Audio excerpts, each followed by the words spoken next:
भगवान शंकर की विरल भक्ति का एक बीज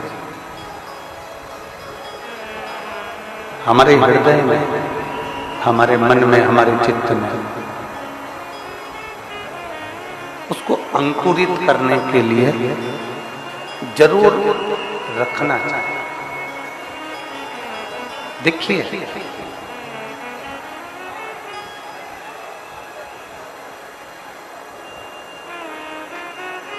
आज जो कथा कह रही है, शिव महापुराण की कथा वर्णन कर रही है,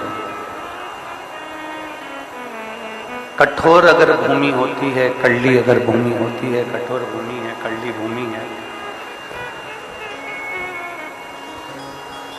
और कठोर भूमि पर यदि हम बीज लगाएंगे, कठोर भूमि में अगर हम बीज को लगाएंगे तो वो बीज अंकुरित नहीं होगा।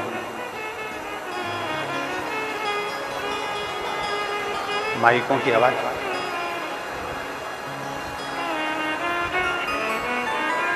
कठोर भूमि में अगर हम बीज लगाएंगे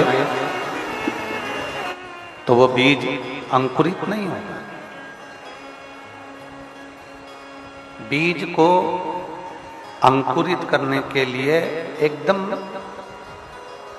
नरम भूमि चाहिए, नरम मिट्टी चाहिए। नरम भूमि होगी, नरम मिट्टी होगी तो उसमें बीज अंकुरित हो जाए। क्यों कहते हैं कि बारिश हो तब पौधा लगाओ? वृक्षारोपण अगर करना है, वृक्ष लगाना है तो बारिश में लगाओ। बारिश में लगाने का मतलब यह है कि मिट्टी नरम हो जाती है, मिट्टी कोमल हो जाती है। और मिट्टी अगर नरम हो गई, मिट्टी अगर कोमल हो गई तो उसमें बीज अंकुरित हो सकता है। नरम मिट्टी के अंदर, नरम भूमि के अंदर बीज को डाला गया और वो बीज अंकुरित हो गया। सोयाबीन लगाने वाले, गेहूं लगाने वाले, धान लगाने वाले, सब्जी लगाने वाले, ये सब पहले जमीन को नरम कर लेते हैं और जमीन को नरम करने के बाद फिर उसमें बीज डालते हैं। क्योंकि जमीन अगर नरम हो जाएगी तो फिर बीज को अंकुरित होने में देरी नहीं लगेगी। उसी तरह जैसे जमीन को नरम किया गया, उसी तरह जैसे जमीन को नरम करा गया तब बीज अंकुरित हुआ। आपके भीतर भी जिस दिन नम्रता आ जाएगी, आपके भीतर भी जिस दिन नम्रता का भाव आ जाएगा, आपके भीतर भी जिस दिन कोमलता का भाव आ जाएगा, आपके भीतर भी आप नम्रता को धारण कर लेंगे और शिव भक्ति का बीज यदि आपके दिल में, इस मन में रम गया तो निश्चित है कि वो भी अंकुरित जरूर होगा और शंकर को जरूर मिलेगा। शिव का मिलन कराने के लिए, शंकर का मिलन कराने के लिए हृदय की, दिल की नम्रता भी जरूर बहुत। जब हमारे भीतर नम्रता नहीं होती, हमारे भीतर नम्रता नहीं, हमारे भीतर जब नम्रता नहीं होती, हम किसी के लिए अच्छा ना सोचें और ये विचार करें कि हमारा भला हो जाए, तो शिव महापुराण की कथा कहती है जिस दिन हम दूसरे का भला करने का विचार करते हैं, जिस दिन हम दूसरे का भला करने की सोचते हैं, जिस दिन हम दूसरे का भला करने का मन में भाव उत्पन्न करते हैं, उस दिन हमारा अपने आप भला होना प्रारंभ हो जाता है। देखिए, एक कथा कल अपन ने श्रवण करी है।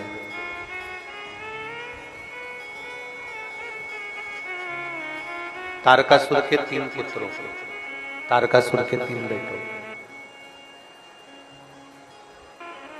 तारकासुर के तीनों पुत्र ने, तीनों बेटों ने भगवान से मांगा क्या था कि हमारी तीन पुरी का निर्माण कर दीजिए, हमारी तीन पुरी का निर्माण कर दीजिए, हमारे कभी प्राण ना छूटे, हमारी कभी प्राण जाए, हम उस पुरी में आराम से, हम उस पुरी में हम उस पुरी में आराम से अपने लिए मांगा। मेरा घर ऐसा बन जाए, मेरा बंगला ऐसा बन जाए, मेरा परिवार ऐसा हो जाए, मेरा सत्ता ऐसी हो जाए, मेरा वैभव ऐसा हो जाए, अपने लिए। और शिव महापुराण की कथा कहती है, भगवान देवाधिदेव महादेव का चरित्र कहता है, शिव तत्व कहता है, भगवान शंकर की कथा कहते हैं।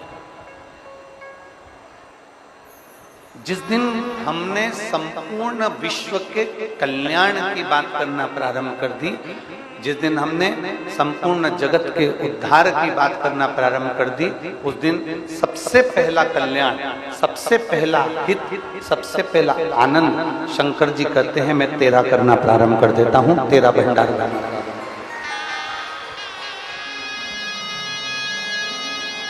विश्व का जम के बोलो जरा, विश्व का कल्याण, धर्म की, अधर्म का, प्राणियों में और विश्व का कल्याण।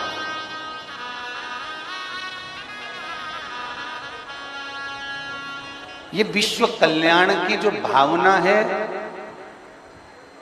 ये विश्व कल्याण की जो भावना है, ये कोई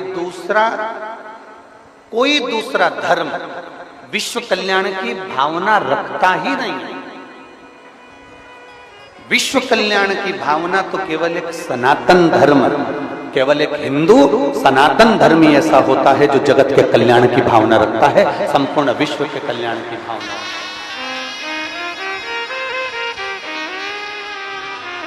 सबका कल्याण, सर्वे भवन्तु।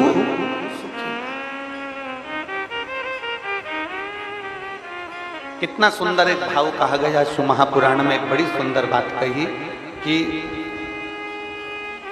किसी की मदद करने के लिए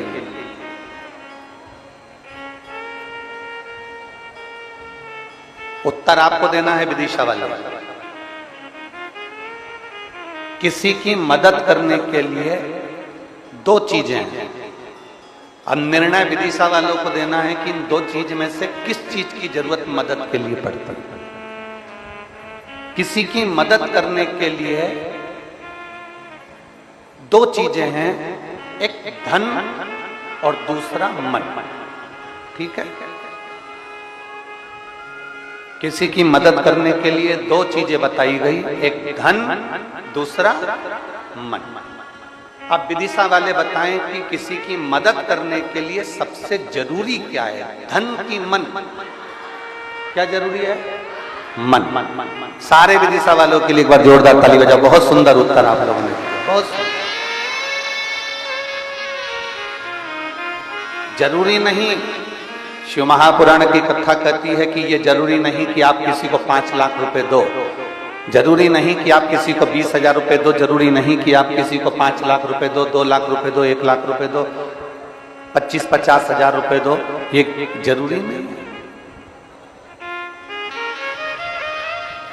केवल आप अगर उसके पास जाकर खड़े हो गए और आपने कह दिया तो चिंता मत करना, मैं बैठा हूं, आपका दिल, आपका मन आपने बड़ा कर कर उसको कह दिया कि तुझे चिंता करने की जरूरत नहीं है, मैं बैठा हूं, बस उतने में काम होगा।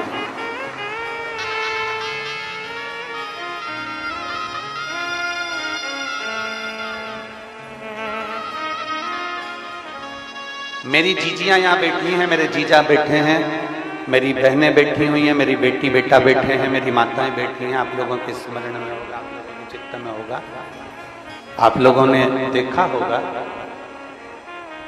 आपके पड़ोस में कोई बहुत साधारण सा परिवार रहता है। पड़ोस में नहीं रहता होगा तो 2 घर 4 घर छोड़कर रहता होगा। चार घर छोड़कर नहीं रहता होगा तो अपनी कॉलोनी में रहता होगा, सोसाइटी में रहता होगा, वहां नहीं रहता होगा तो अपने मोहल्ले में कहीं ना कहीं रहता होगा। उसके घर में बेटी की शादी है,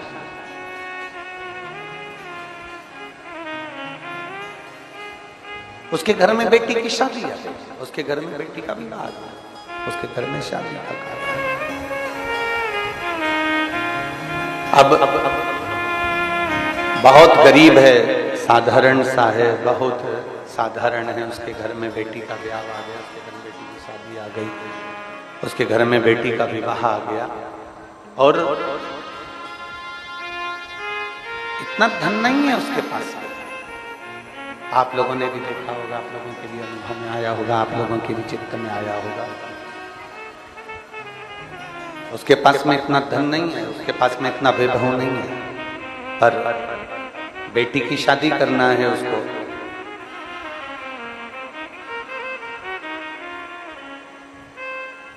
शिव महापुराण की कथा कहती है, आप भले 5 लाख 2 लाख 25 लाख मत दो, 10-20 हजार मत दो, पर शिव महापुराण की कथा कहती है जब किसी साधारण व्यक्ति के घर में कोई कार्य हो और उसके पास में कुछ भी ना हो, तब तुम उसके पास में जाकर मात्र खड़े हो जाना, उसको बल प्राप्त हो जाता है और उसको आनंद की अनुभूति हो जाती है।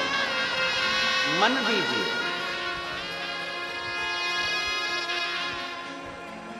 धन मूल नहीं है जितना मन मूल है, धन की मूलता नहीं है जितना मन की मूलता है। आप उसको मन दीजिए।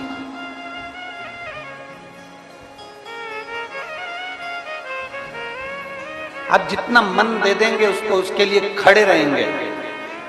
धन भले ना दीजिए, आपके पास का पैसा आप अपने पास में रख लो, पर एक कदम थोड़ा सा आगे बढ़ा,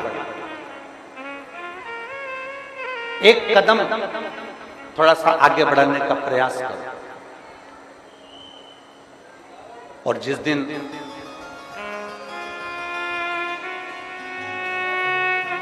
आपका एक कदम आगे बढ़ेगा, उस दिन अपने आप आपको बल मिलना प्रारंभ हो जाएगा। अब देखिए,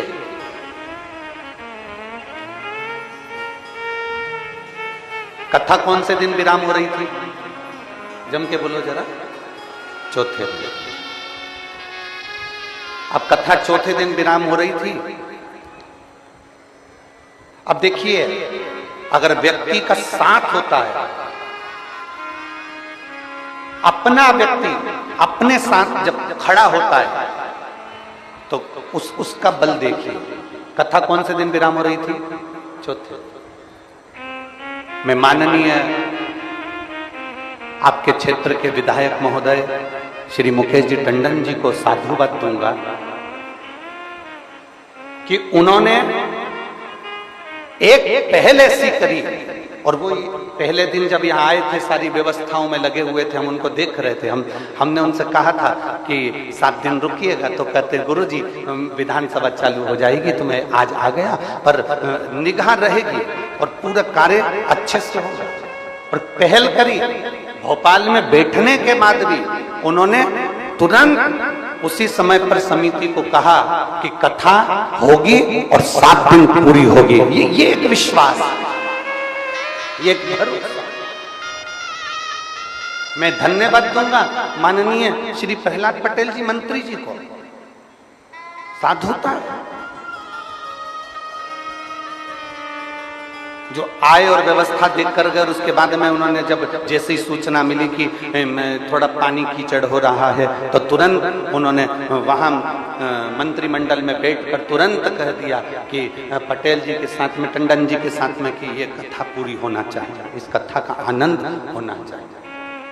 एक कदम जब हमारा अपना, एक कदम जब हमारा कोई अपना आगे बढ़ाता है, तो 4 दिन की कथा भी 7 दिन में पूरी होती ही है। ये निश्चितता है,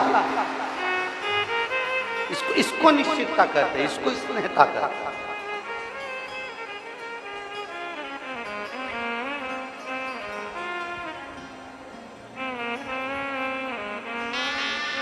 और ये स्नेह, ये प्रेम। और हमने देखा हमारे स्मरण में, हम कई जगह कथा करने जाते हैं तो वहां पर जो विधायक महोदय देते हैं वो कुर्सी पर बैठे रहते हैं, पर हमने पहले दिन की कथा में श्री मुकेश टंडन जी को देखा, वो यहाँ पर भी खड़े होकर पीछे का कीचड़ पानी की व्यवस्थाओं को संभाल रहे थे और यहाँ पर खड़े होकर भी व्यवस्था कर रहे। एक अपना जब खड़ा रहता, अपना। और मैं संपूर्ण पूरे विदिशा की सोशल मीडिया को, मैं संपूर्ण विदिशा की पत्रकारिता को, मैं संपूर्ण विदिशा के पत्रकार बंधुओं को बहुत बहुत धन्यवाद देता हूं। आपका पहल इस कथा को 7 दिन तक लेकर गया है, आपकी पहल।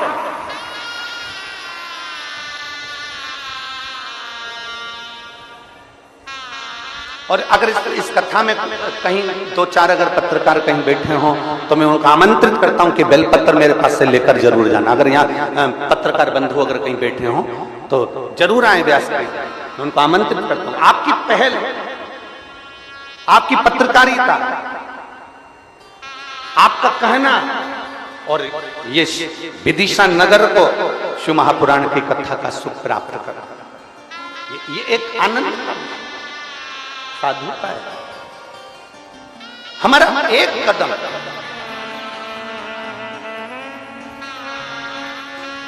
हमारा एक कदम,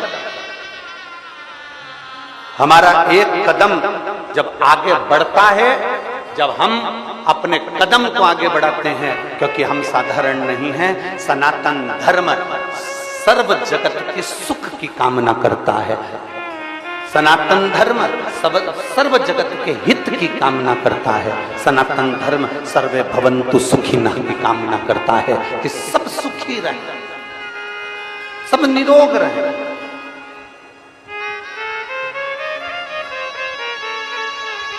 सब सुखी, सब निरोग।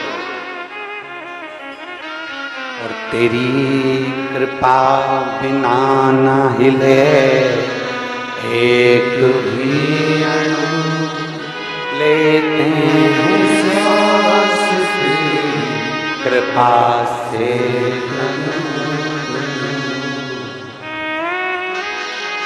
हे गंगाधार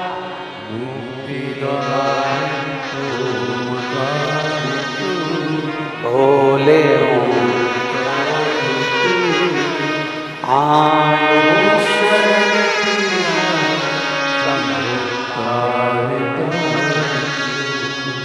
बखान क्या करूं मैं,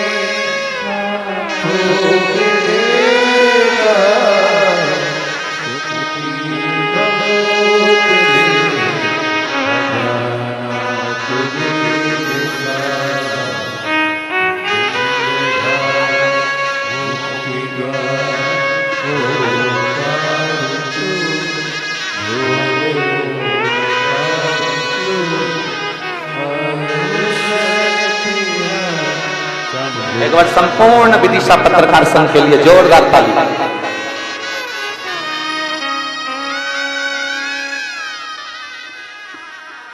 अपना एक कदम, अपना एक आगे बढ़ना हमारे लिए, हमारे राष्ट्र के लिए, हमारे देश के लिए एक विश्वास का बल उत्पन्न कर देता है। विश्वास का। शिव महापुराण की कथा कहती है, भगवान शंकर का चरित्र कहता है, भगवान शंकर का संवाद कहता है।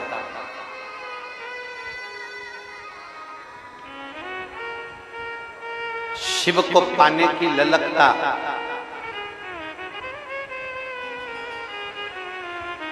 समर्पण की ललकता दिखावे से नहीं होना चाहिए, मन से जुड़ा। शिव को मन से प्राप्त। किसी की मदद करना है, कोई अच्छा कार्य करना है। कितना सुंदर कहा, एक लड़का एक जगह पर भंडारा चल रहा था और भंडारा चल रहा था तो एक लड़का वहां से निकल कर जा रहा था। उसने अपने दोस्त से कहा, कितना अच्छा व्यक्ति है जो भंडारा कर रहा है, इतने सारे भक्तों को भोजन करा रहा है, कितना अच्छा व्यक्ति जो इतना भंडारा कर रहा है, इतने सारे लोगों को भोजन करा रहा है। मेरे पास में इतना धन नहीं है कि मैं लोगों का भंडारा कर दूं, लोगों को भोजन करा दूं, लोगों को मैं भोजन करा दूं, मेरे पास में इतना धन नहीं। लड़का अपने दोस्तों से कह, एक बालक अपने मित्र से कह रहा है, मेरे पास में इतना धन नहीं है कि मैं भंडारा कर सकूं,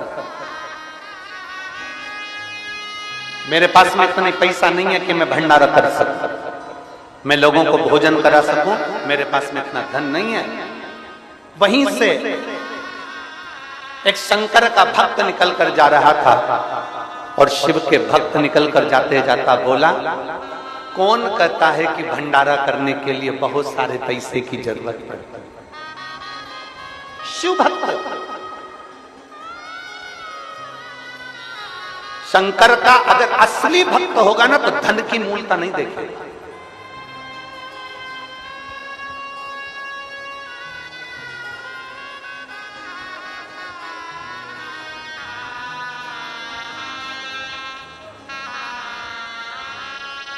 वो धन की मूलता नहीं देखे।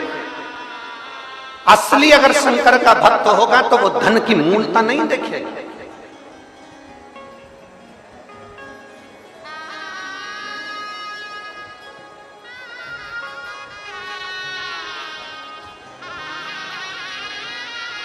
अब धन की मूलता ना देखी जाए।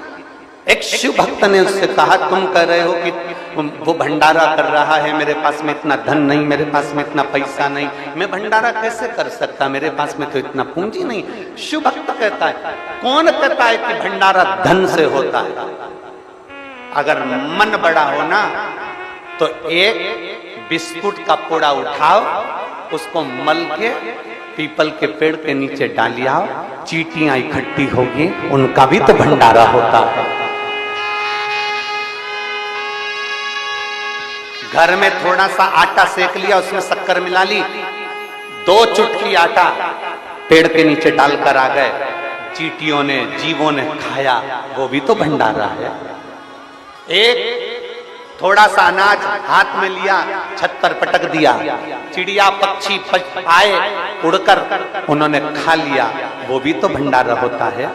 थोड़ी सी आटे की गोलियां बनाकर नदी, सरोवर, तालाब में बेत्रवती मैया के तट पर पहुंच गए और छोटी सी गोलियां बनाकर बेत्रवती माता के जल में डाल दी, मछलियों ने खा ली, वो भी तो भंडारा होता है। पर मछली बेत्रवती में रहेगी कब? मछली मां नर्मदा में रहेगी कब? मछली मां ताप्ती में रहेगी कब? मछली मां छिपरा में रहेगी कब? जब किसी पवित्र नदी में नाले का जल नहीं जाएगा तब बचेगी मछली।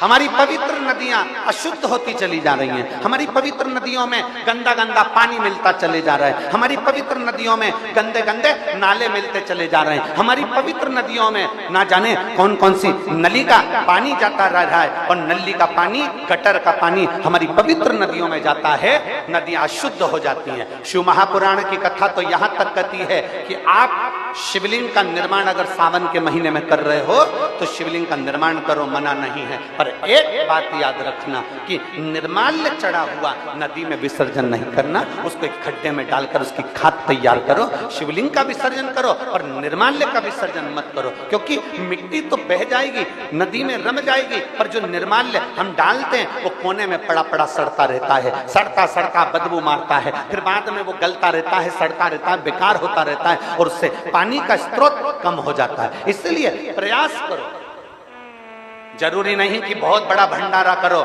जरूरी यह है कि आपका मन बड़ा कैसे करना है। कोई जरूरी नहीं कि आप 2-5 कुंटल की नुक्ति बनाओगे तो भंडारा होगा। 1-2 रुपए का बिस्कुट का पैकेट, 1 रुपए का बिस्कुट का पैकेट खरीद के उसको मलकर अगर किसी पेड़ के नीचे थोड़ी देर डालने के बाद बैठ जा और देख चींटियों का भंडारा चालू होता है कि नहीं होता, इतने सारे जीवों का भंडारा होता है।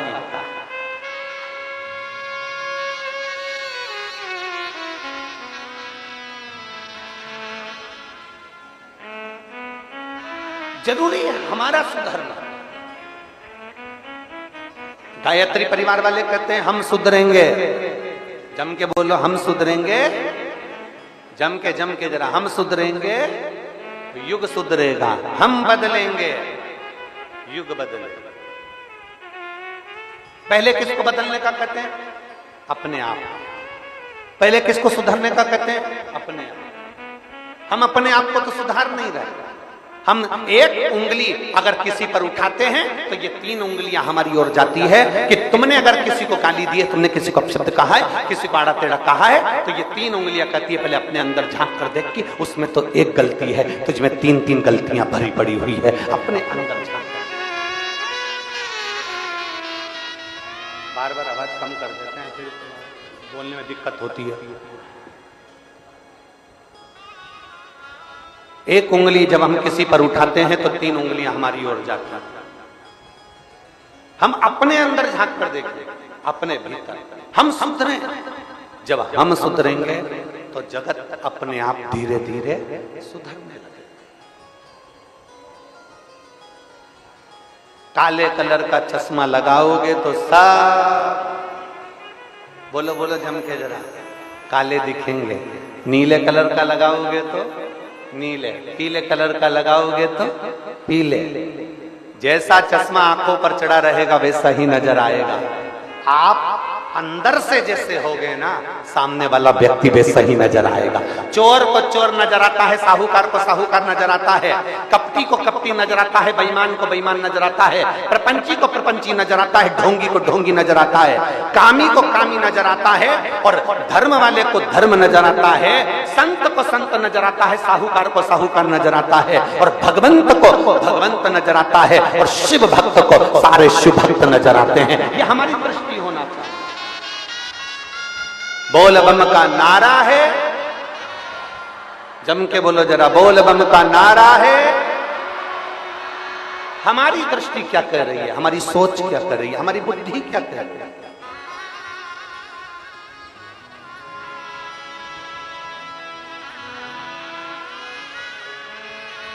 कैसे पहचानोगे जगत?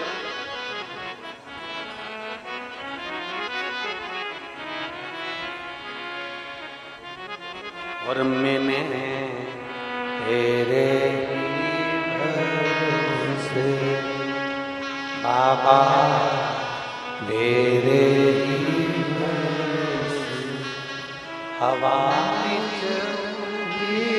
जाओगी बाबा, डोर है तो छड़ीला कभी जाओगी भोले शंभो में हवा उड़ती जवानी बाबा, डोर छड़ीला करती जवानी। मदद धन से नहीं होती, मदद मन से, मन से करे। भंडारा धन से नहीं होता, मन से। मन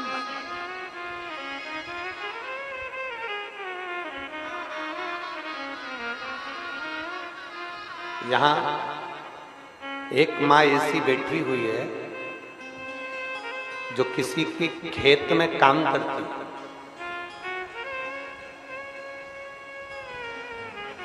हम उसको खड़ा भी नहीं करेंगे, हम उसका नाम भी नहीं लेंगे। किसी के खेत में काम करती है, जमीन पर। वो उसने लिख के भेजा था, हाली का काम उसका पति करता है और वो भी उस खेत में काम करती है। हाली का काम क्या होता है? जमीन में काम आदि करना।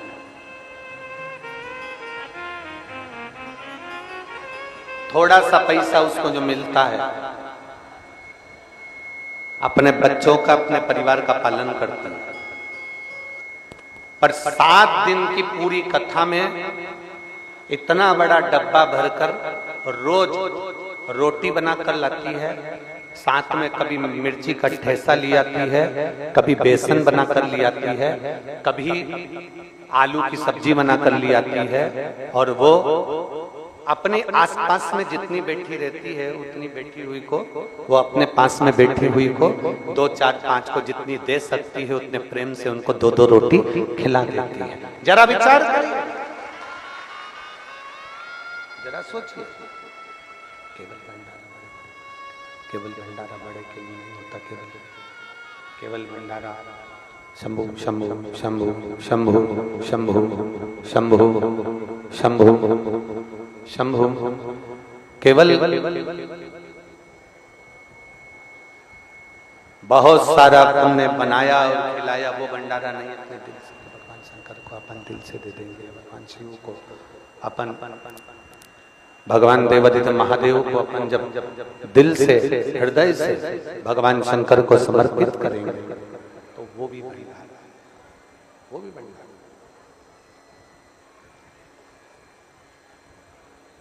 और शंभु शरण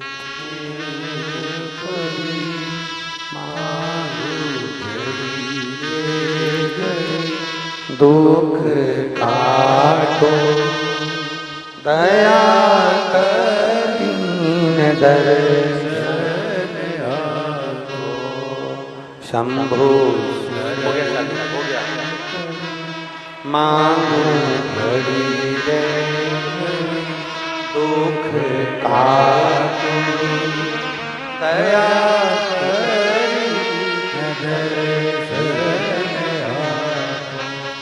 मैं उस मां को नमन करता, उसको प्रणाम करता हूं कि जितना परमात्मा ने दिया उसने अपने दिल से, अपने मन से, अपने भाव से, अपने चित्त से, अपने हृदय से वो समर्पित किया। जितना उसका समर्पण का भाव था, जितना उसके हृदय में आया उतना उसने समर्पित किया, जितना उसने मन में लगा उसने उतना समर्पित किया। साधुता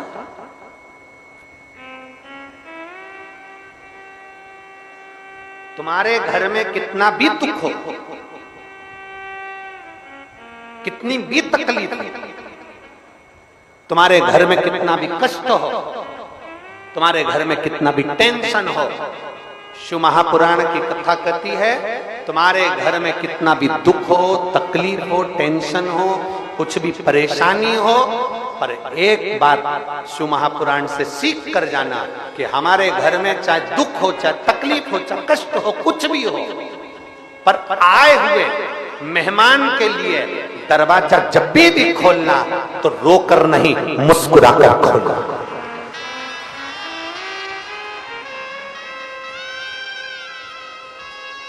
घर में कितना भी दुख हो, घर में कितनी भी तकलीफ हो, घर में कितना भी कष्ट हो, आए हुए अतिथि के लिए, मेहमान के लिए दरवाजा खोलना तो मुस्कुराकर खोलना। क्यों? अतिथि देवो भव। अतिथि नहीं आता, कभी कभी भगवान अतिथि के रूप में आता है। तेरा मुस्कुराता हुआ चेहरा देखकर जब तेरे घर में प्रवेश करता है तो भले दुख क्यों ना हो, उसके मुस्कुराते हुए चेहरे को देखकर परमात्मा भी कह देता है तूने मेरा स्वागत मुस्कुराकर करा है, जा तेरे दुख को मैं हर कर लेकर जाता हूं तुझे खुशियां देकर। अपना घर का दरवाजा जब भी खोलना तो मुस्कुराकर खोलना। कितना भी दुख, कितनी भी तकलीफ, कितना भी कष्ट,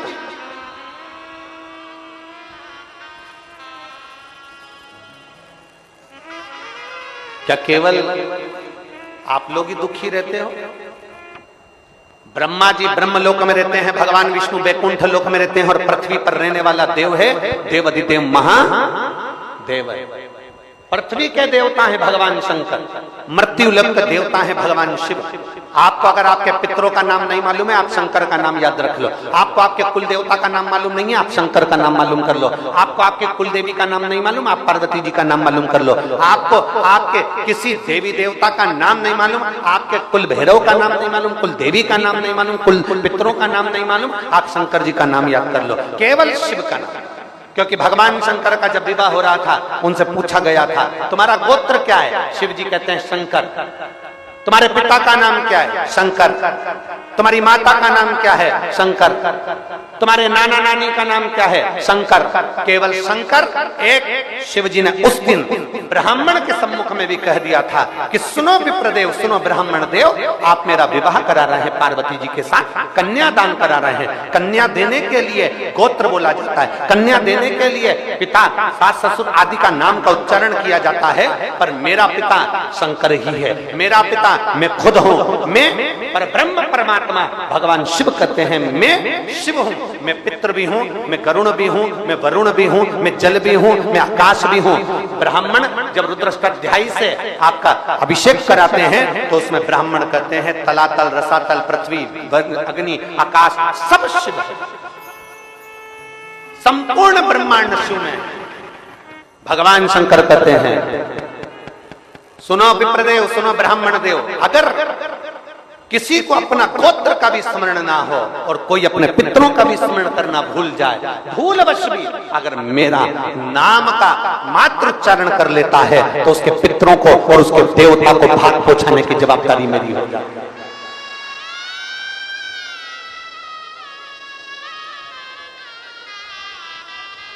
उस तक पहुंचाने की जवाबदारी मेरी है,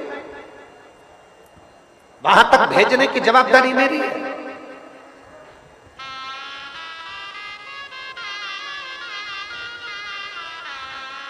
आप शिव को भजो तो एक पत्र है, देखिए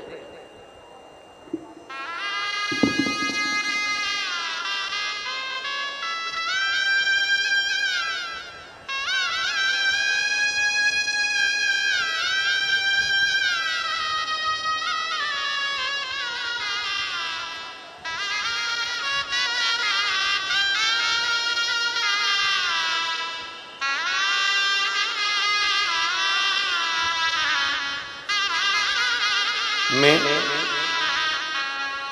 सुषमा गोयल, पत्नी गोवर्धन गोयल, माता गली विदिशा की निवासी है।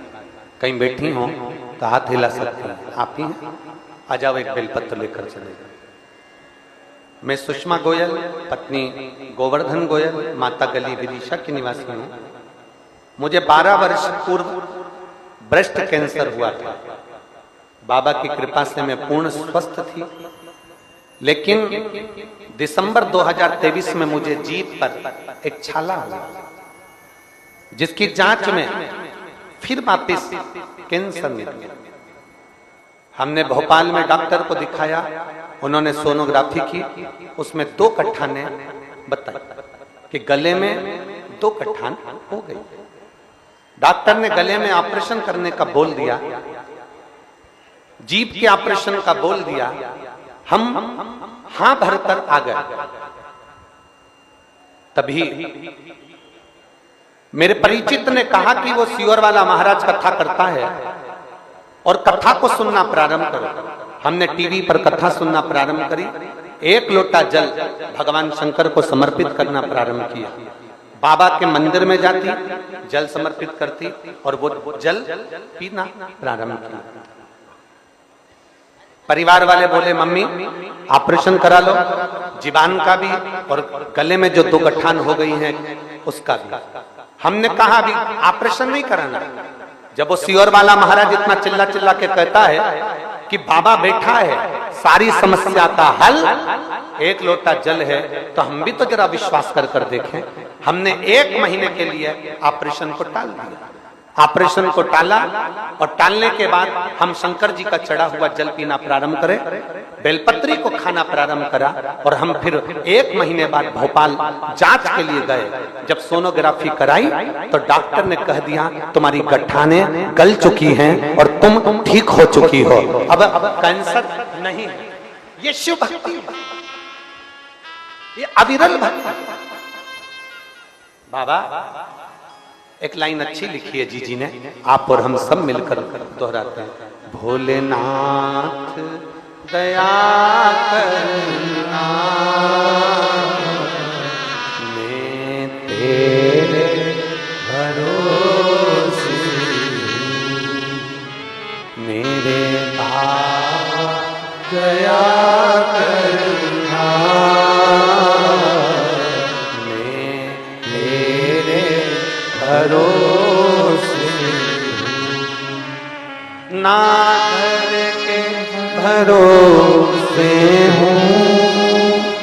ना परिवार के भरोसे हो, ना घर के भरोसे हो, ना परिवार के भरोसे हो, मेरी माँ दया कर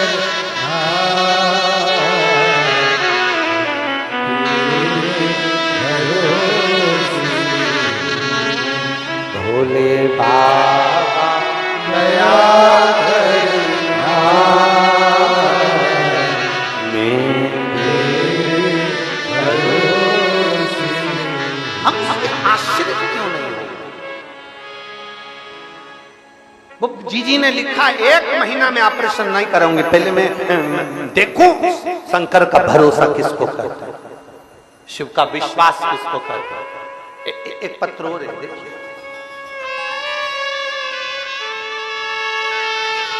मेरा नाम हरसिद्धि लोधी है, मैं विदिशा शहर के निवासी हूं। हरसिद्धि लोधी कहीं बैठी हो तो हाथ हिला सकते हैं। मेरा नाम हरसिद्धि लोधी है, मैं विदिशा शहर के निवासी हूं। श्री शिवाय नमस्तुभ्यम। गुरु जी, बाबा का क्या बखान करूं। सितंबर 2023 में मेरे गले में दर्द होने लगा। हमने मेडिकल कॉलेज में दिखाया तो बताया कि गले में गठान हो गई है। डॉक्टरों ने ऑपरेशन करने का बोल दिया। जब डॉक्टर ने ऑपरेशन करने का बोला, उसी बीच छत्तीसगढ़ में आपकी कथा हो रही थी। कहीं बैठी हैं हरसिद्धि, कहीं बैठी हैं? आ जाओ मां, एक बेलपत्र लेकर चले जाओ। आ जाओ, एक बार हाथ हिला दो वापिस। हाँ जी, आ जाइए, बेलपत्र लेकर चले जाओ। उसी बीच छत्तीसगढ़ में आपकी कथा चल रही थी। आपने प्रदोष के दिन बेलपत्र के वृक्ष की जड़ का उपाय बताया था और कहा था कि 3 प्रदोष लगातार करना। हमने 3 प्रदोष लगातार उस व्रत को किया और बेलपत्र की जड़ का प्रयोग किया। आज मैं बाबा के चरणों में बैठी हूं। मेरे डॉक्टरों की रिपोर्ट वापस आई और बाबा ने ऐसी कृपा कर दी, मेरे गले में जो गठाने हुई थी वो पूरी गल चुकी है। मैं बाबा को धन्यवाद देने के लिए आई। ये शिव तत्व है। हमारी अविरल भक्ति जिस दिन हमारे विश्वास को दृढ़ कर, आपको कहीं जाने की जरूरत नहीं है। आपके पास में जो शिवालय है, जो शंकर का मंदिर है, वहां जाओ, दिल से बाबा को एक लोटा जल चढ़ाओ, अपने दिल की बात बाबा से जरूर कहते जाओ। मेरे बाबा दया करना, मैं तेरे भरोसे, ना घर के भरोसे हो, ना परिवार के भरोसे हो, ना घर के भरोसे हो, ना परिवार के भरोसे हो। भोले बाबा दया करना, मैं तेरे भरोसे। भोले बाबा दया करना, मैं तेरे भरोसे। हम उसके आश्रय को हों, हम उसके आसार पर तो जाएं, हम उस पर विश्वास तो करें, हम उस पर भरोसा तो करें, हम उस पर दृढ़ता तो करें। जब हमारा विश्वास पूर्ण होता है तब वो पूर्ण परमात्मा, मेरा शंकर, मेरा विश्वनाथ, मेरा महाकाल, मेरा कुबेर भंडारी भंडार जरूर भरता है। जब हमारा विश्वास पूर्ण हो।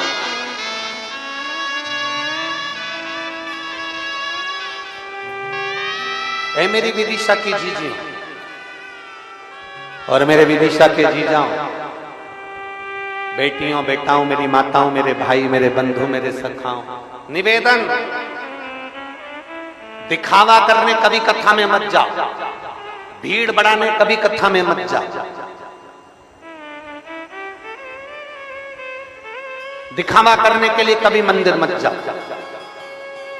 तुम्हारे अंदर अगर विश्वास है कि मेरा दुख मेरा महादेव काटेगा, मेरा दुख मेरा शंकर काटेगा, दिल में अगर भरोसा है तो शिव महापुराण की कथा में जाना और भगवान शंकर के मंदिर जाना, नहीं तो मत जाओ।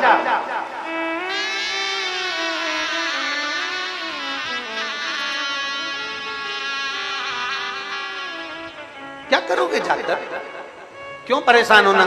50-60 रुपए खर्च कर कर कथा में पहुंचना, कीचड़ में बैठना, पानी में छाता लगाना, फिर नीचे बैठना। अगर विश्वास है तो जाओ।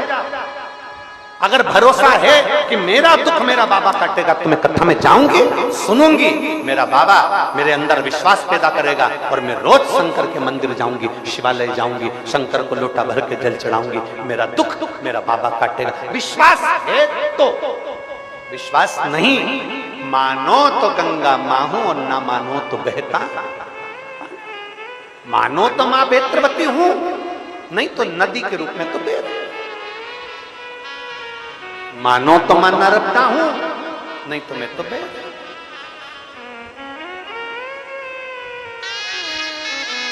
आप अपने भरोसे को, आप अपने विश्वास को दृढ़ बनाइए।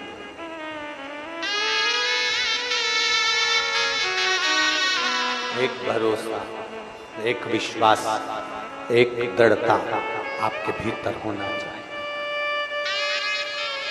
मत दो किसी को कुछ भी।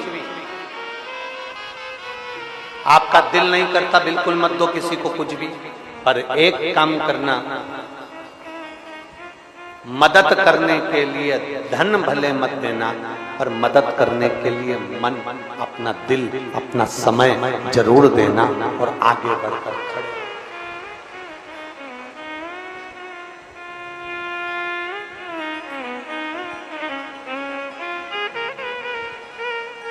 एक विश्वास।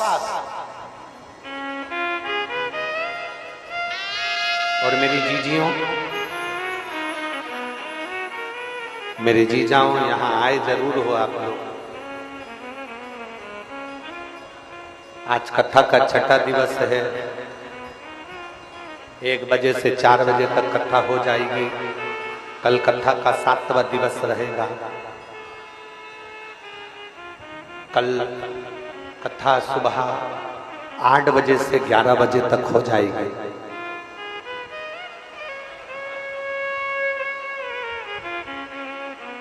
आज की रात्रि को हमारे यहाँ शिवरात्रि कहते हैं। 7 दिन की शिव पुराण में छठे दिन की रात्रि शिवरात्रि कहलाती है।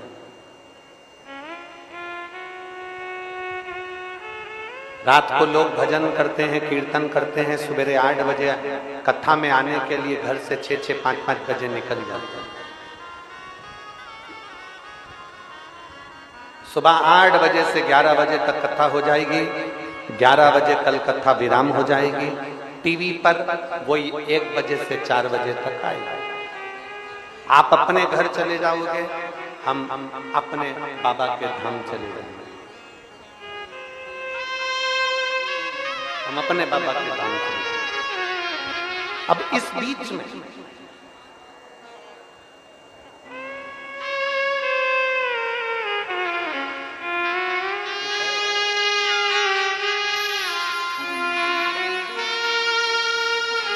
हर सिद्धि लोधी,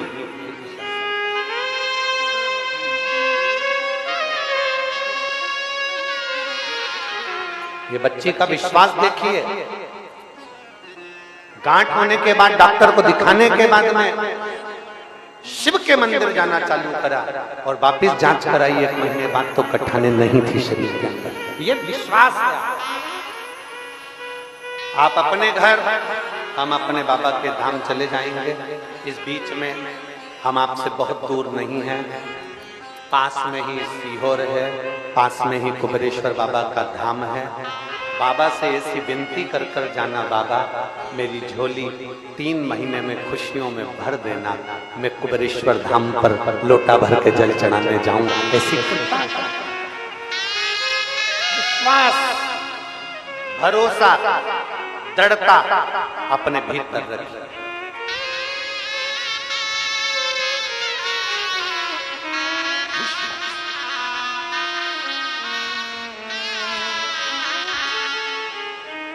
तारकाक्ष, विदुम्माली, कमलाक्षकी स्वयं के लिए सोचते थे। तारकासुर के तीनों पुत्र अपने लिए सोचते थे, दूसरे के लिए नहीं सोचा। जिस दिन दूसरे के लिए सोचना प्रारंभ करोगे, विचार करना प्रारंभ करोगे, उस दिन अपने आप सुख आएगा।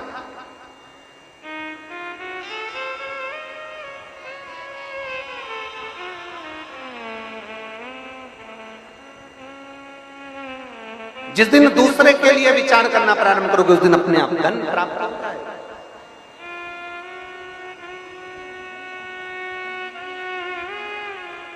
राष्ट्र हित में, सनातन धर्म को हित में प्रयास करिएगा। पहले के समय में हमारे राष्ट्र को जो तोड़ा गया था, हमारे देश पर जो दुनिया के लोगों ने राज्य किया था और हमको कहीं ना कहीं किसी न किसी रूप में गुलाम रख दिया था, उसका सबसे बड़ा कारण केवल एक था। अंग्रेजों ने हमारे राष्ट्र पर जो राज्य करा, उसका केवल एक कारण था। विधर्मियों ने हमारे राष्ट्र पर जो राज्य करा, उसका केवल एक कारण था। जितने लोग मंदिर जाते थे, जितने लोग शिवालय जाते थे, जितने लोग भगवान के दरवाजे जाते थे, उनको धीरे धीरे मंदिर से दूर कर दिया था। मंदिर से इतना दूर कर दिया, इतना दूर कर दिया कि बाद में उन्हीं मंदिरों पर आक्रमण कर तोड़ कर उनका सारा धन वैभव ले गए और मूर्तियों को खंडित कर दिया गया। हमारा शास्त्र कहता है, उस समय पर अगर एक एक सनातन धर्मी मंदिर जाता रहता, मंदिर में एक लोटा जल चढ़ाता रहता, मंदिर की चौखट चढ़ता रहता, सब एक जगह पर सनातनी एकत्रित होते रहते, तो किसी विधर्मी में दम नहीं थी कि इस राष्ट्र पर अपना कब्जा जमाए। और आज फिर पूरा भारत, पूरा देश शंकर के मंदिर में एक लोटा जल चढ़ाने बच्चे से लेकर बूढ़ा तक जा रहा है। बच्चे से लेकर बूढ़ा तक जा रहा है। सारी दुनिया को टेंशन पड़ गई कि ये क्या होने लगा।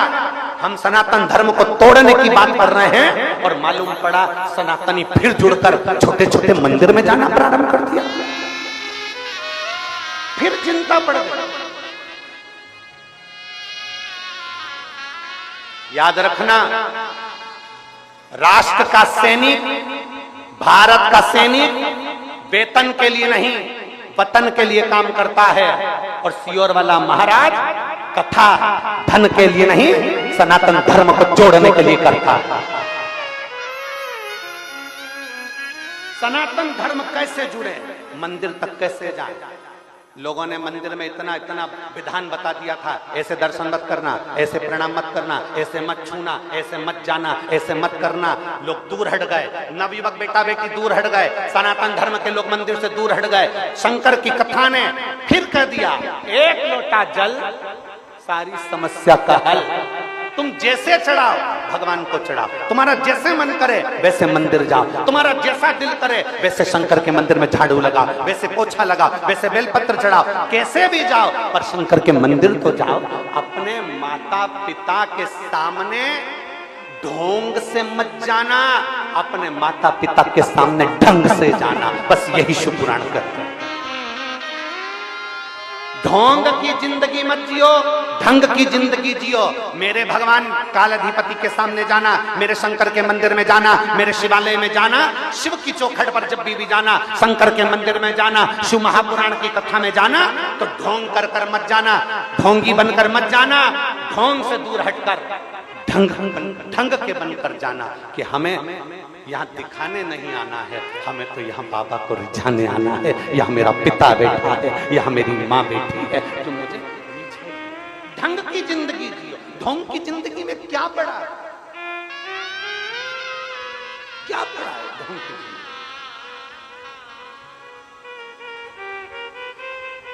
ढंग की जिंदगी जिस दिन जीना प्रारंभ कर दोगे उस दिन मेरा शंकर तुम्हारे करीब में आ जाएगा। कभी एक बार काशी घूम कर आइए, कभी एक बार उज्जैनी घूम कर आइए, कभी एक बार सोमेश्वर घूम कर आइए, कभी एक बार केदारेश्वर घूम कर आइए, कभी एक बार 12 ज्योतिर्लिंग में से किसी ज्योतिर्लिंग का दर्शन कर कर आइए। वहां के विद्वान संत ब्राह्मण साधु सन्यासी तपस्वी साधक उपासक भगवान शंकर की अविरल भक्ति में लगे हैं। जो भगवान शंकर की असली भक्ति में डूबे हुए हैं वो ढोंग नहीं करते, वो ढंग की जिंदगी जीते हैं। और जो कई ऐसे पड़े हुए हैं जो केवल खाने के लिए, जोड़ने के लिए, अपना व्यापार चलाने के लिए भी पड़े हुए हैं, उनकी बात नहीं करते। हम तो कहते हैं कि शंकर के होकर, शिव तत्व को जानकर शंकर को अपने भीतर बिठा लीजिए, अपने भीतर शिव को बिठा।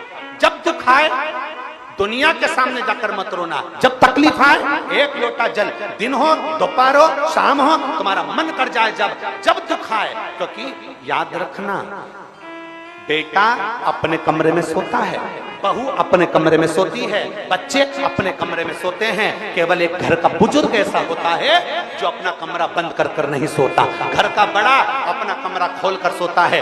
वैकुंठ में 7 दरवाजे हैं, ब्रह्मलोक में 5 दरवाजे हैं, इंद्रलोक में 9 दरवाजे हैं, सारे लोकों में 5 या 7 दरवाजे हैं, पितृलोक में 4 दरवाजे हैं। केवल एक कैलाश धाम ऐसा है जहां कोई दरवाजा नहीं है। मेरा महादेव खुला बैठा।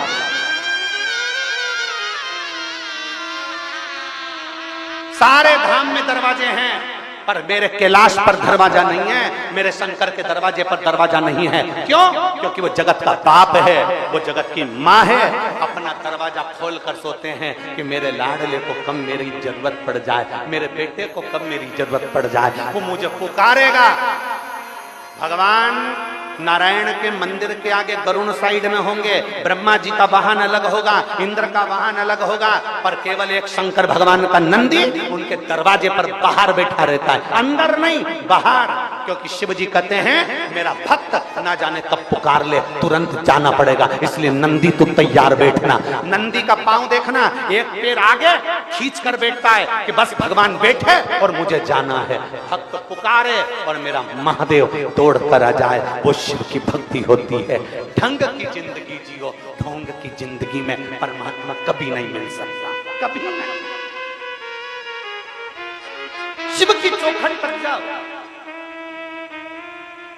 दुनिया के लोगों को बहुत बुरा लगता है कि ये सीहोर वाला करता क्या, सबको शंकर मंदिर भेज देता है, सबको शिव मंदिर भेज देता है। शंकर जी के मंदिर में आज के समय में, पहले के समय में मंदिर खाली रहता था। शंकर जी का जल चढ़ाने वाले जाते थे, सोमवार चढ़ाया है, शिवरात्रि पे गए, सावन के महीने में गए चढ़ाया है। आज के समय में प्रत्येक सोमवार को जब माताएं पशुपति व्रत करती है तो प्रत्येक शंकर के मंदिर में दिवाली होती है, 5-5 दिए लगते हैं, पूरा मंदिर चकाचक होता है। शिव मंदिर का एक विश्वास अपने भीतर उत्पन्न करिए, एक भरोसा अपने भीतर उत्पन्न करिए। पूर्व के समय में दुनिया के लोगों ने जो करा, विधर्मियों ने, अब नहीं होने देना है। अब हमको शंकर की ओर आसक्त। जगत गुरु शंकराचार्य जी ने करा क्या था? जगत गुरु शंकराचार्य जी ने एक ही कार्य किया कि सबको भगवान शिव से जोड़ने का प्रारंभ किया, शंकर से जोड़ दिया, 4 पीठों का निर्माण कर दिया। आज पूरे राष्ट्र की 4 पीठों पर 4 जगत गुरु शंकराचार्य बैठे हैं। ये 4 पीठ पर जो 4 शंकराचार्य बैठे हैं, ये हमारे मार्गदर्शक हैं, ये शिव से जोड़ने वाले हैं, अविरल भक्ति से जोड़ने वाले हैं। अविरल विश्वास पैदा करिए, अपने भीतर एक भरोसा उत्पन्न करिए, एक दृढ़ता उत्पन्न करिए। एक पत्र देखिए, एक पत्र में क्या लिखा है?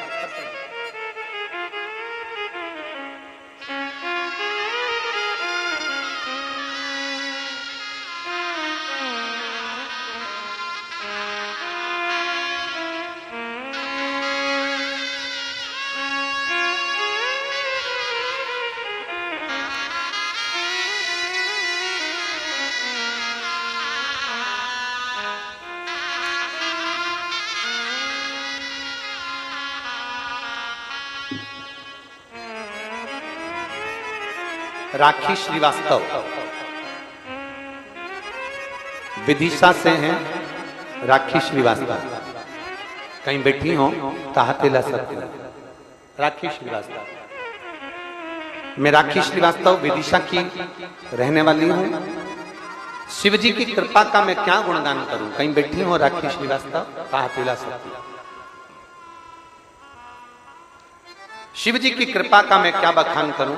एक लोटे जल कर पशुपतिनाथ का क्या फल होता है गुरुदेव। मेरे विवाह को 5 साल हो गए, संतान का सुख नहीं हुआ था। तब किसी के कहने पर आंकड़े की जड़ का प्रयोग एक बार किया और पशुपतिनाथ का व्रत किया। मेरे बाबा ने ऐसी कृपा कर दी गुरुदेव कि मेरा गर्भ ठहर गया और बाबा की कृपा से मेरे गोद भर गए। गुरुदेव, मेरे पति की नौकरी नहीं लग रही थी, हम लोग बहुत परेशान हो गए थे।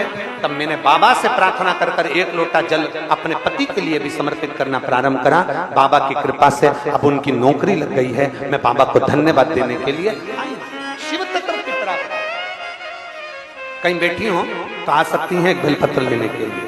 एक भरोसा, एक दृढ़ता, एक विश्वास, एक भरोसे के साथ जब हम शंकर की चौखट पर जाएंगे, एक भरोसे के साथ जब हम शिव के दरवाजे तक जाएंगे, शिव हमको मिलेगा जरूर, शिव हमें प्राप्त जरूर होगा।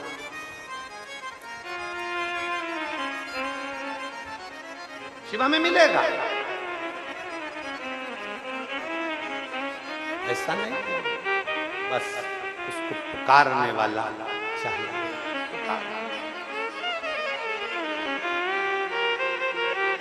नहीं है हमारे पास में कुछ भी, आपके पास में ज्यादा धन दौलत नहीं है तो आप बाबा को क्या रिझाओगे। नहीं, एक बात आपसे पूछें, शिव जी को एक लोटा जल चढ़ाने में कितना पैसा लगता है आपको? जम के बोलो जरा। शिव जी को जल चढ़ाने में आप लोगों का कितना पैसा लगता है? जम के तो बोलो। नहीं लगता ना। आज तक इस व्यासपीठ ने कभी भी आपको पैसे का नहीं बताया कि आप कोई पैसा खर्च कर कर भगवान को आना, क्योंकि कई ऐसे साधारण से लोग रहते हैं जिनके पास कुछ नहीं रहता, फिर भी वो शंकर का भजन करते करते बाबा से फल प्राप्त कर लेते। उसको बोलो। जब मंदिर से आओ तो नंदी के कान में बोलकर आओ, मेरे बाबा को लेकर मेरे घर आ जाना। कभी उसकी चौखट पर जाकर भी नहीं।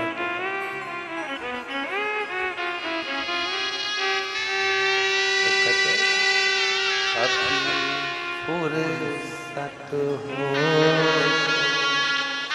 डमरू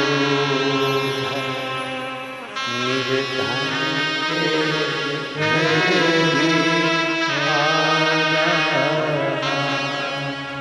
जो सूखा दिया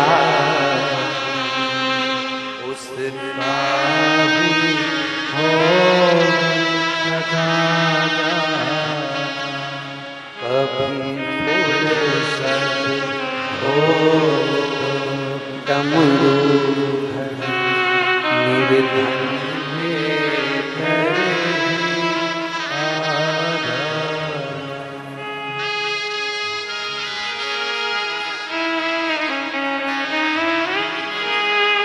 जिस घर के दिए नहीं वहाँ जोत जलाऊं मैं कैसे। जिस घर के दिए तेल नहीं वहाँ जोत जलाऊं मैं कैसे। मेरा खुद ही बिछोना धरती पर तेरी सेज सजाऊं मैं कैसे। मेरा खुद ही बिछोना धरती पर तेरी सेज सजाऊं मैं कैसे। जहाँ मैं बैठा वहीं बैठ के बाबा बच्चों का दिल बहला जाता। जहाँ मैं बैठा वहीं बैठ के बाबा बच्चों का दिल बहला जाता। हो तो डमरू निर्धन के घर आ जाना। अभी फुर्सत हो तो डमरू निर्धन के घर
छोटी सी फूल की दुकान थी उनकी।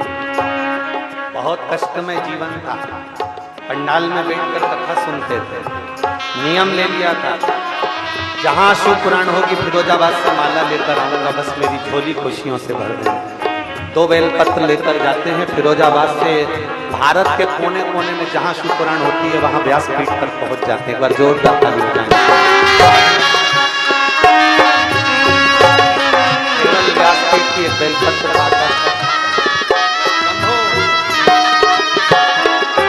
तू भाग्य बनाने वाला है बाबा, मैं तकदीर का मारा हूँ। तू भाग्य बनाने वाला है बाबा, मैं तकदीर का मारा हूँ। दाता संभालो भिखारी को, आखिर तेरी आँख का तारा हूँ। हे दाता संभालो भिखारी को, आखिर तेरी आँख का तारा हूँ। मैं दोषी तू निर्दोषी है बाबा, निर्दोषों को तू भुला जाना। मैं दोषी तू निर्दोषी है बाबा, निर्दोषों को तू भुला जाना। कभी फुर्सत हो तो डमरूधर निर्धन के घर भी आ जाना।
वहाँ ज्योत जलाऊं मैं कैसे, जिस घर के दिए में तेल नहीं।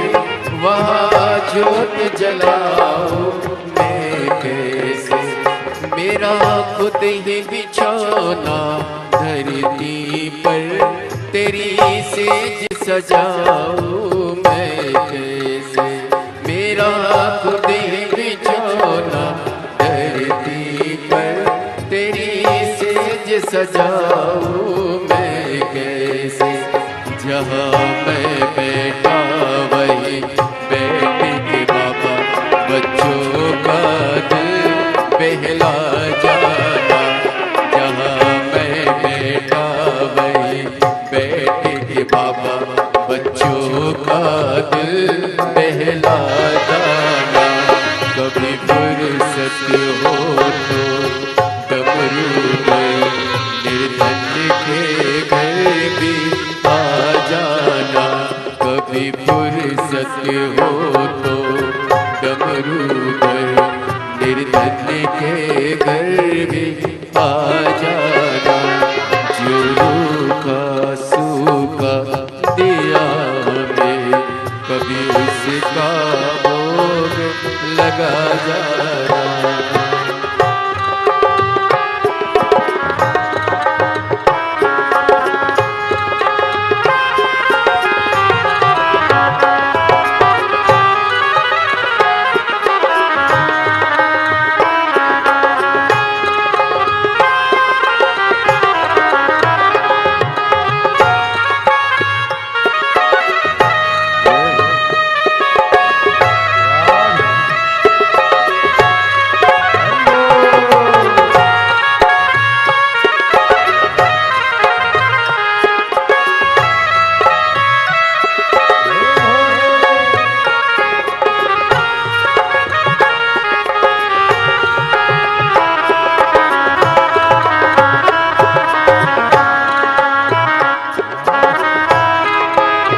तकदीर का मारा हो, तू भाग्य बनाने वाला है बाबा, मैं तकदीर का मारा हो।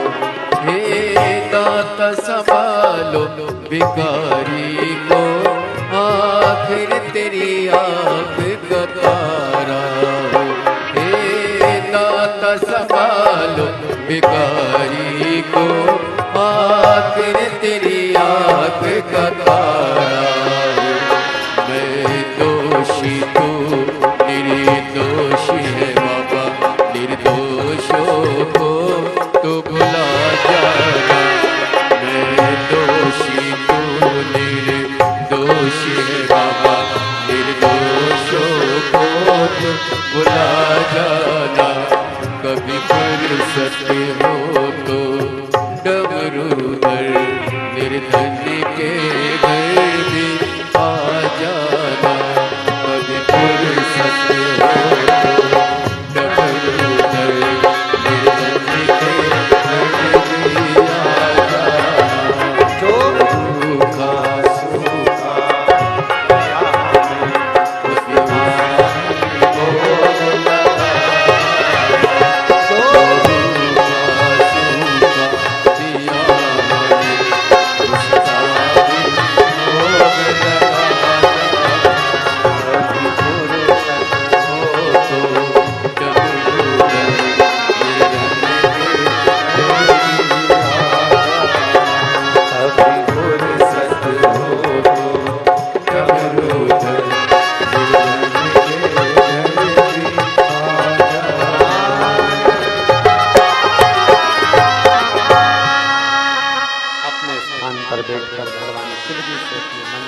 बड़े भाव के साथ दिल से प्रार्थना करिएगा, भाव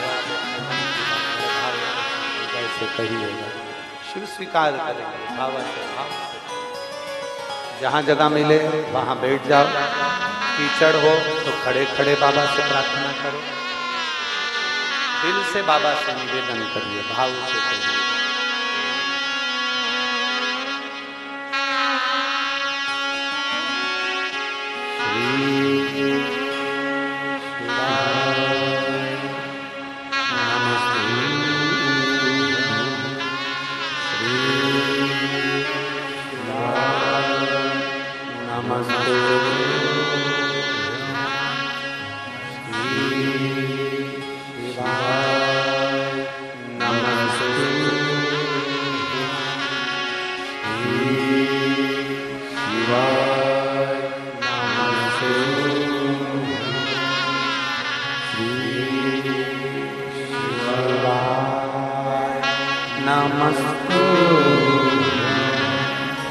भोला सब दुख काटो,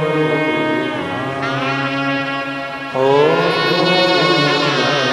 सब दुख काटो,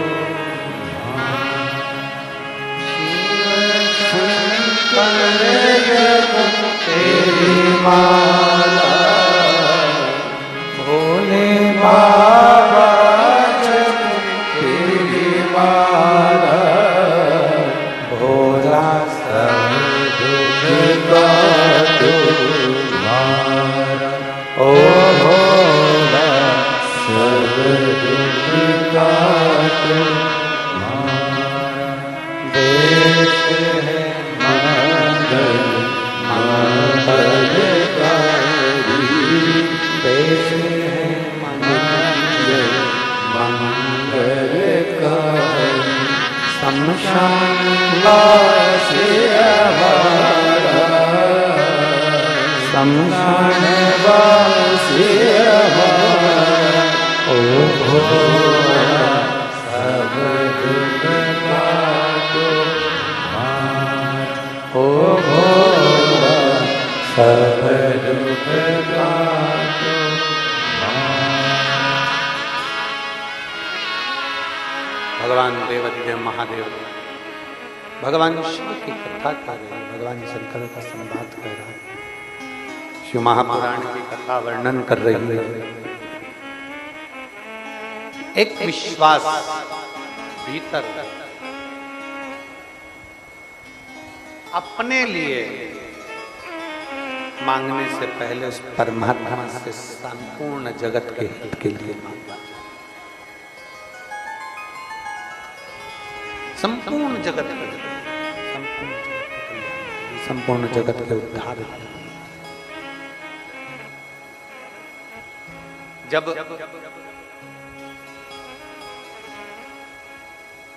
दुनिया के लोग कहते हैं कि हम बड़े कष्ट में हैं, हम बड़े तकलीफ में हैं, हम बड़े कष्टमय जीवन जी रहे हैं, शिव महापुराण की कथा कहती है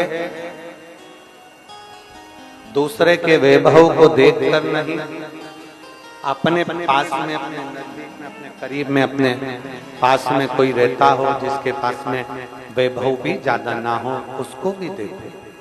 उसको दो रोटी भगवान देता जरूर है,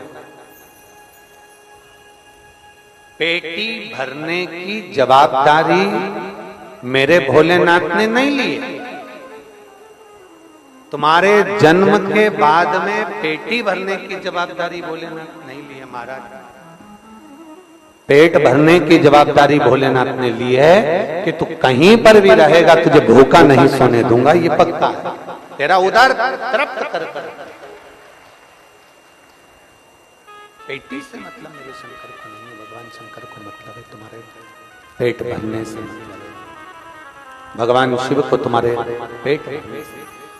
पेटी भरने की जवाबदारी मेरे शिव नहीं, पेट भरने की जवाबदारी मेरे शंकर जो दिया, मेरे भोलेनाथ जी ने जो प्रदान किया, मेरे भोलेनाथ जी ने, मेरे शंकर भगवान जो दे रहे वो कम ना दे रहे, कुछ कम ना दे रहे।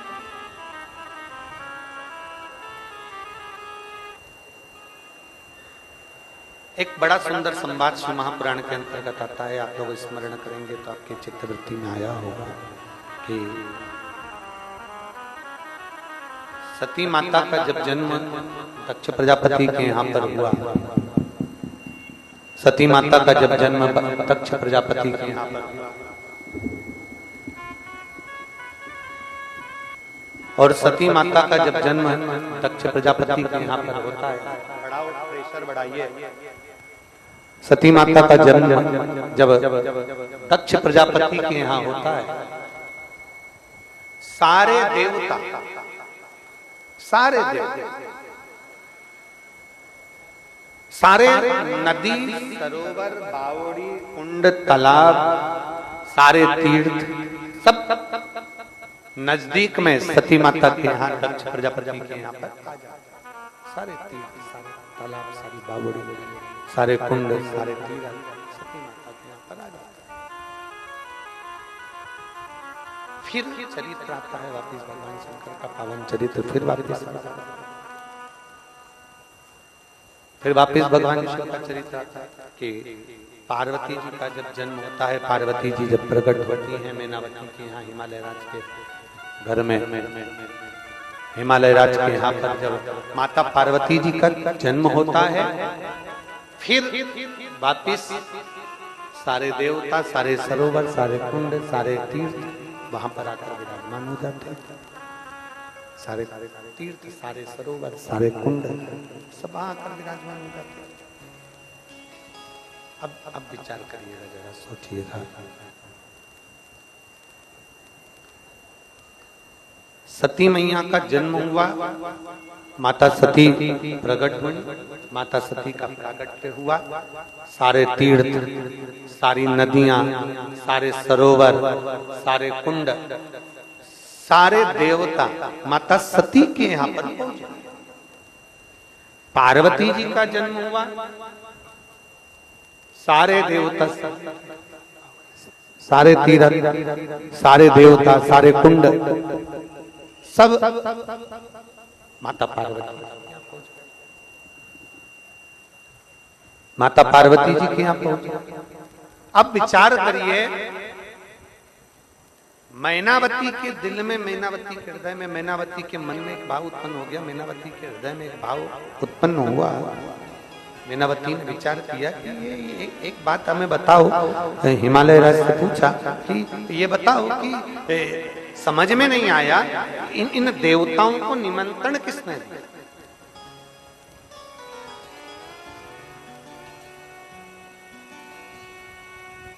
ये इतने सारे देवता, चल नहीं रहा है, इन देवताओं को निमंत्रण किसने दिया? कौन ने इन देवताओं को बुलाया कि पार्वती जी के यहाँ आना? कौन ने इन देवताओं को बुलाया कि माता सती के यहाँ आना? इनको निमंत्रण किसने दिया?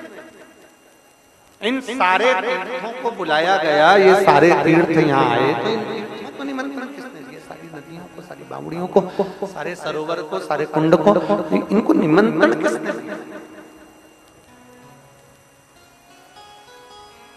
कौन ने बुलाया? ये निमंत्रण दिया तो दिया किसने? कौन?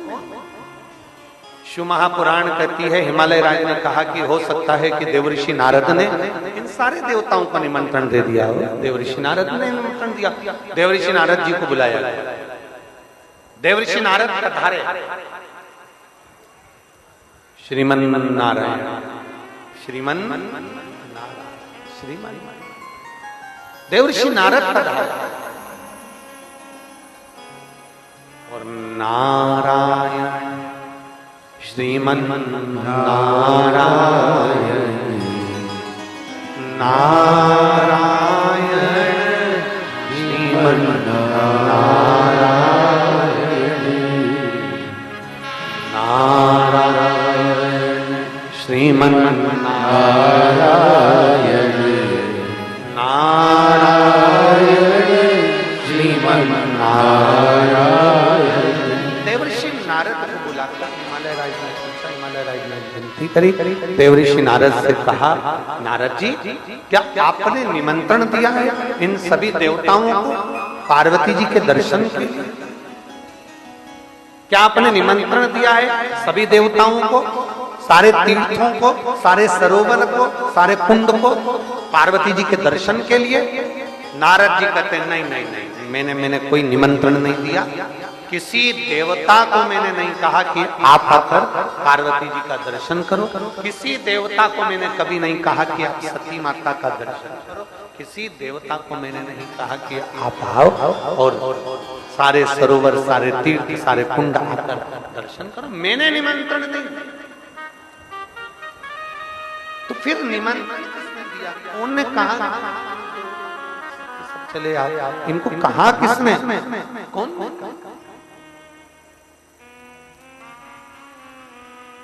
कौन ने कहा? अब देवऋषि नारद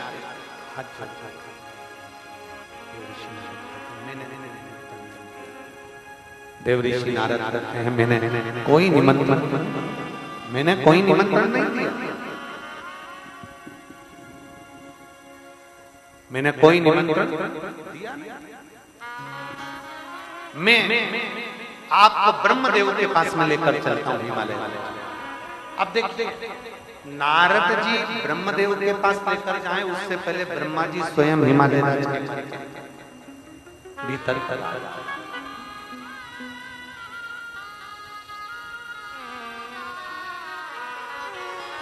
स्वयं ब्रह्मा जी स्वयं